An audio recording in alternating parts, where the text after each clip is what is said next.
آیا حضرت علی المرتضیٰ سے روایت ہے، فرمایا 7 اشخاص ایسے ہیں جب تم انہیں قبر میں دفن کر کے آتے ہو تو ان کے رخ قبلے سے پھیر دیے جاتے ہیں، اور ساتھ فرمایا فَاذْهَبُوا وَانْبُشُوا قُبُورَهُمْ فَإِن لَّمْ تَجِدُوا هَكَذَا مَا قُلْتُ لَكُمْ فَهُوَ بَاطِلٌ۔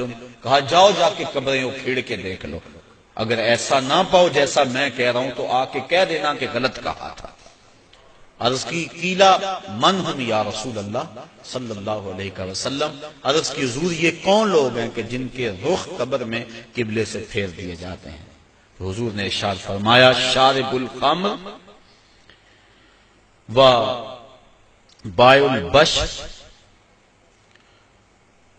و شاہد الزور و آکلۃ الربا والنائحۃ والمحتقر و تارک الجماع۔ 7 اشخاص گنوائے۔ پہلا شارب الخمر، شراب پینے والا۔ ایک روایت کے لفظ ہیں کہ شراب اپنے لیے بنانے والا، کسی اور کے لیے بنانے والا، شراب پینے والا، شراب پلانے والا، شراب بیچنے والا، شراب خریدنے والا، اور جس کے لیے شراب خریدی ہے، شراب کو ڈھونے والا، دوسری جگہ منتقل کرنے والا، ہمارا سب پر اللہ کے رسول نے لعنت بھیجی۔ تو یہ ایسا برا فعل ہے۔ ایک روایت کے لفظ میں نے پڑھے کہ شارب الخمر کعابد الوثن، شراب پینے والا بت پوجنے والے کی طرح۔ ہمارے معاشرے میں شراب نوشی سرایت کر گئی ہے، اور اب تو بعض طبقوں کے اندر یہ برا بھی نہیں سمجھا جاتا، جبکہ حلال سمجھ کے پینا تو کفر ہے، اور اس کو حرام سمجھتے ہوئے اس کی حرمت کے قائل ہونے کے باوجود پینا یہ گناہ کبیرہ ہے، اور منع فرمایا گیا، سختی کے ساتھ ارشاد فرمایا ایک تو ویسے بھی شرابی جب مرتا ہے اسے مرتے ہوئے کلمہ نصیب نہیں ہوتا، اور دوسرا یہ روایت جو میں نے آپ کے سامنے رکھی کہ اس کا قبلے سے رخ پھیر دیا جائے گا۔ اور اب یہ بھی میڈیا پہ بیٹھ کے ہمارے روشن خیال حکمرانوں کی ایما پر لوگ کہہ رہے ہیں کہ صرف خمر حرام ہے، باقی جو چیزوں سے کشید کی گئی چیزیں ہیں وہ حرام نہیں ہے، جبکہ میرے اور آپ کے آقا و مولا صلی اللہ علیہ وآلہ وسلم نے واضح طور پہ فرمایا ہر وہ چیز جو نشہ لاتی ہے وہ شراب ہے، اور ہر شراب خمر حرام ہے۔ تو وہ نشہ چاہے کوئی بھی چیز لانے والی ہو اس کو شریعت نے واضح طور پہ حرام کر دیا۔ یہ دوسرا بائع البش، جن کے رخ جو ہیں وہ قبلے سے پھیر دیے جائیں گے، تو فرمایا ان میں سے بردہ فروشی کرنے والا، انسانوں کی خرید و فروخت کرنے والا۔ اب دنیا پہ یہ اس انداز سے غلامی کا انداز تو نہیں ہے، لیکن اعضائے انسانیہ کو اب بھی لوگ فروخت کر رہے ہیں۔ آپ روزانہ اخبارات میں پڑھتے ہیں کہ گردہ فروشی کا کاروبار اور مختلف اعضائے بدنیہ کا کاروبار، تو یہ دوسرے وہ شخص جو انسان یا انسان کے کسی عضو کا کاروبار کرتے ہیں، کل جب وہ مریں گے تو ان کا رخ قبلے سے پھیر دیا جائے گا۔ تیسرا ارشاد فرمایا وشاہد الزور، اور جھوٹی گواہی دینے والا۔ بلکہ ایک روایت میں آقا کریم نے فرمایا میں تمہیں بڑے بڑے گناہوں کی خبر نہ دے دوں، الا انبئکم باکبر الکبائر، بڑے بڑے گناہوں کی خبر نہ دے دوں؟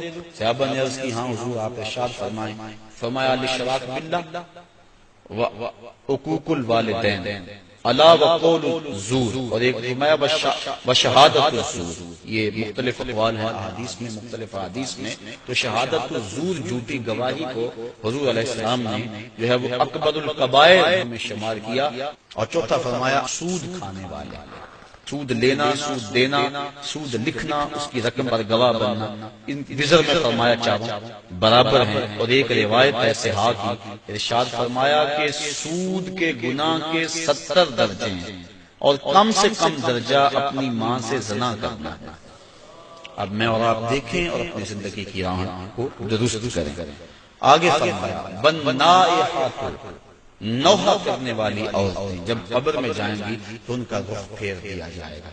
جب کوئی شخص فوت ہو جاتا ہے تو صبر کا حکم ہے، آنکھوں کا غم اور دل کا غم رحمان کی طرف سے، ہاتھوں کا اور زبان کا غم شیطان کی طرف سے۔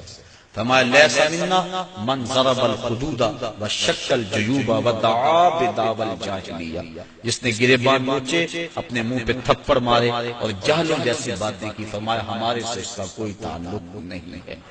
تو دل غم زدہ ہو، آنکھوں سے روئیں، اس شریعت نے منع نہیں کیا، لیکن واویلا کرنا، کوئی کہہ رہا اللہ تجھے ترس نہ آیا، کوئی کچھ بول رہا ہے معاذ اللہ، یہ کفریہ کلمات ہیں، تو فرمایا نوحے کرنے والے کل جب مریں گے تو ارشاد فرمایا کہ وہ عورت جو نوحے کرتی ہے قبر سے اس کا رخ قبلے سے پھیر دیا جائے، والمحتکر، اور چھٹا شخص جو ذخیرہ اندوزی کرتا ہے۔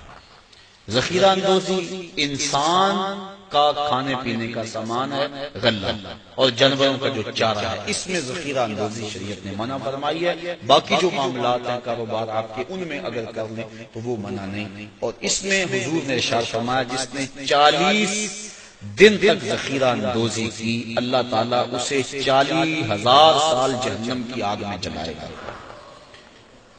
آخری فرمایا وَتَارِكُ الْجَمَاعَةِ، اور جو جماعت کو چھوڑنے والا ہے، نماز تو پڑھتا ہے لیکن جماعت سے نہیں پڑھتا۔ حضرت محمد بن سماعہ ایک بزرگ ہیں، امام محمد بن حسن الشیبانی کے شاگرد، اور امام محمد بن حسن الشیبانی امام اعظم کے شاگرد۔ محمد بن سماعہ کہتے ہیں 103 سال عمر پائی، کہتے ہیں 40 سال بیت گئے، جماعت کیا میری تکبیر اولیٰ بھی قضا نہ ہوئی، میری والدہ کا انتقال ہو گیا، بس مصروفیت ایسی ہوئی، صدمہ ایسا پڑا کہ میں مسجد میں آیا، سلام پھر گیا تھا، جماعت ہو چکی تھی، بڑا پریشان ہوا کہ زندگی میں کبھی کوئی تکبیر اولیٰ بھی نہیں رہی، آج جماعت بھی جاتی رہی۔ پھر میں نے سوچا ایک نماز جو جماعت سے پڑھی جائے، منفرد پڑھنے والی 25 نمازوں کے برابر ہے، ایک روایت میں 27 نمازوں کے برابر ہے، چلو میں اس نماز کو 25 بار پڑھ لیتا ہوں۔ کہتے ہیں میں کھڑا ہو گیا اور اس نماز کو، ان فرائض کو میں نے 25 بار پڑھا، اور جب 25ویں بار پڑھ رہا تھا تو ہاتف سے آواز آئی، اے محمد بن سماعہ تم نے نماز تو 25 مرتبہ پڑھ لی، لیکن جب امام ولدالضالین کہتا ہے اور اس کے ساتھ فرشتے آمین کہتے ہیں، وہ آمین کہاں سے لاؤ گا؟ تو کہتے ہیں میں پریشان ہوا کہ میں 25 چھوڑ کے 25,000 مرتبہ بھی پڑھوں لیکن جماعت کی فضیلت نہیں پا سکتا۔ تو فرمایا وَتَارِكُ الْجَمَاعَةِ، اور جماعت کو ترک کرنے والا۔